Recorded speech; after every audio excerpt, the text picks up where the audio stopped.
Hey guys, FPL Aspell back here again with another Game Week review and team reveal. We're going to be reviewing Game Week 19 and a team reveal for Game Week 20. So first things first is that I wrote a script that will update my Twitter bio with my current Game Week rank, and if anyone's interested in it, it's available here on my Twitter, so go find it, follow me, and click there if you want to have your Game Week rank update on Twitter. Next is I'm building a new feature on my dashboard, which is for now called FPL Data, and it's going to be for a game week review. This is what it looks like for now. I'm going to fix it up, and then eventually I'm going to open source it so that everyone can use it. And the third thing is that I got a new microphone, and I'm moving to a new city, and I'm moving into an apartment instead of this echoey room, and it'll be a high quality mic. So hopefully I might put some more effort into making this production a bit better, and hopefully be able to grow the channel a good bit. So let's get into the game week. So the weekend, for the game we just gone, I went for Robert Sanchez over Nick Pope. It turned out to be a mistake, even though the numbers were good. Like Robert Sanchez was only owned by 3% of people. Pope was owned by 14%. Yeah, I can kind of forgive myself for this one. Sanchez had a clean sheet right until the last minute where he gave away a penalty and he didn't save it. If he had to save the penalty, it would have been a big swing. But Nick Pope outperformed him, had an amazing game against Arsenal. Newcastle in general were amazing against Arsenal. They were like Atletico Madrid. It was fantastic. And of course, Kieran Trippier was fantastic. Got 8 points, got 2 bonus points. And I think Nick Pope got the other 3 bonus points. Anyway, Nick White was involved in that game. He got, not Nick White, sorry, Ben White. He got 7 points, which was pretty good. He shared the 1 point bonus points with Saliba, which I kind of regretted not picking Saliba just because I picked Almiron. And it kind of goes against my philosophy. I thought like immediately after lock-in, I thought, why do I have Almiron there? Like, if I'm betting on anything, I'm betting against a clean sheet. That's one of the big questions I have for myself every week is what am I betting on? What do I want to happen? And by having White and Trippier in, I thought, okay, I'm betting on a 0-0 here.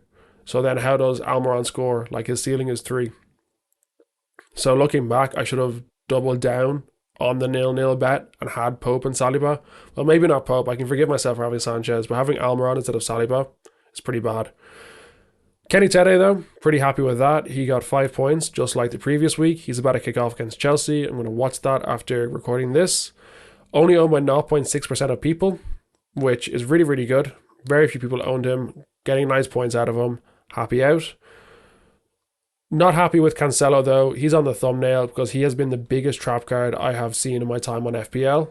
So when I bought him, I thought I was going to be getting these scores here of like 7, 11, 12, 18, but instead of getting -2 against Fulham, 1 against Brentford, 1 against Leeds, a DNP against Everton, and a 1 point against Chelsea.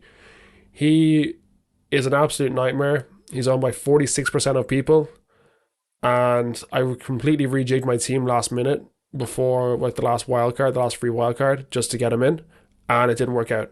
So I'm pretty disappointed in how Cancelo has been for me.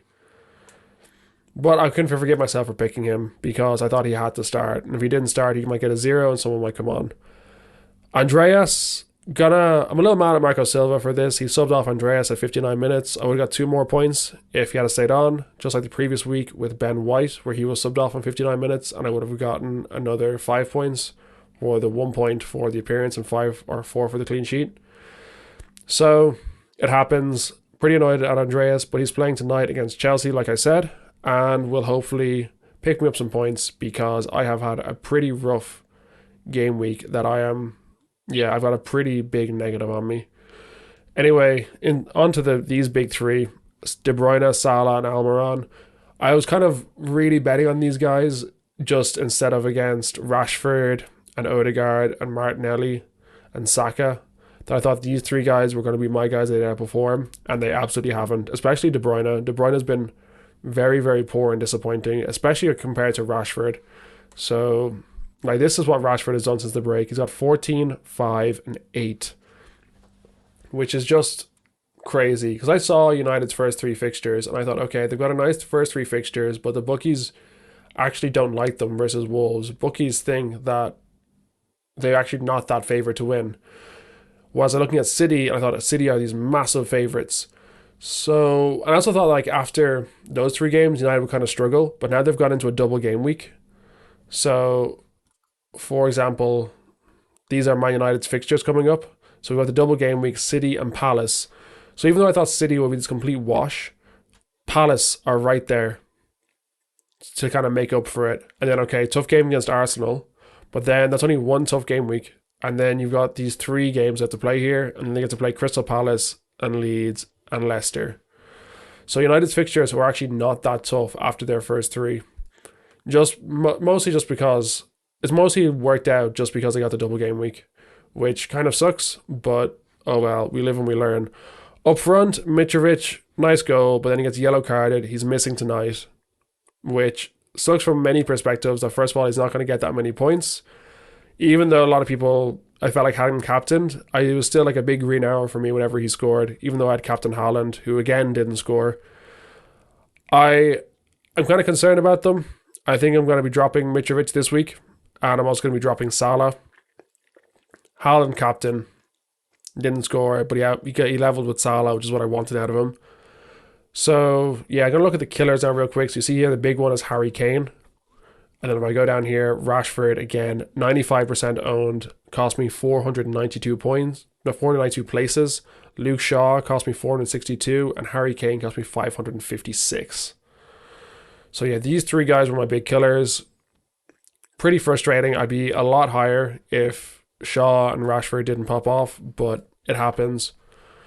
Got to go down to the game week review for the upcoming one. So in game week 20, again, double game week breaks this. But Manchester United are actually the second best team to own this game week, according to the odds. That they have a 52% chance to beat Crystal Palace, and they've got a 23% chance to beat Man City, which is higher than I give them anyway. So Man City have huge odds, way above 100%. You definitely want to own 3 Man City players this week. I'm happy I do already, though I don't need to sub into it, but Cancelo is a big question. That could be another trap, so I kind of have to play the trap card again. Top players, Harry Kane, this is the highest rating I've ever seen, just a double game week. Although like the numbers with Harry Kane are a bit weird, just because his creativity is ranked so high. He's considered to be very, very likely to get an assist compared to Haaland, which hasn't really happened this season. Haaland has gotten like 4 assists of 1.7 expected assists. So it happens. Looking down the list, De Bruyne I own, Son and Perisic I'd love to own. Højbjerg jumps out as this screaming value pick. Mitrovic is right there. Don't really love him against Newcastle. Kind of his form plays into this a lot, and Kati's got really good form. I'm not sure if he can score against Newcastle. They're too good defensively. Because I wrote this myself, I kind of know the weaknesses and the blind spots of it. So, yeah, I'm not loving Mitrovic. I'm not loving Tony or Dyer or Kulusevski. I already own Andreas. Sterling, I believe, is injured. Mount, yeah, Ben Davies, Havertz. Zaha is someone who really speaks to me. And then Doherty coming in here at the end. So, next I'm going to go on to the substitutes I made.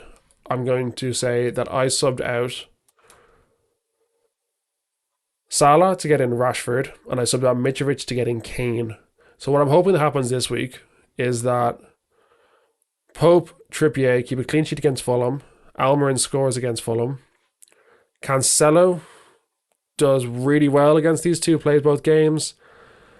De Bruyne does really well. Haaland does really well. Edouard is this really sneaky pick this week.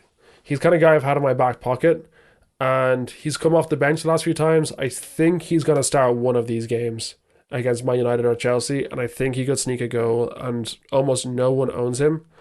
So if I was to go back to here and just look real quickly at Crystal Palace, sorry, not defender, I want a forward. He has 2.5% ownership, and I think he's very capable of getting a goal against these teams. He's capable of starting or coming off the bench, at least performing better than 2 points, essentially.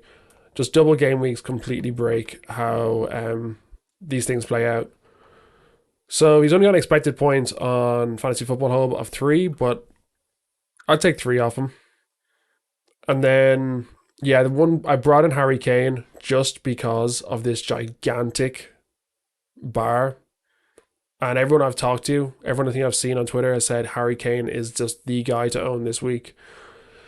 So pretty happy to bring Kane in. He is against Man City, who I have Cancelo, and he is against Arsenal, I have Saliba and White, which is again hedging.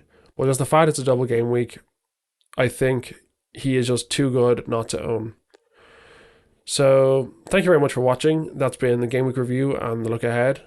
And I'll see you guys next week.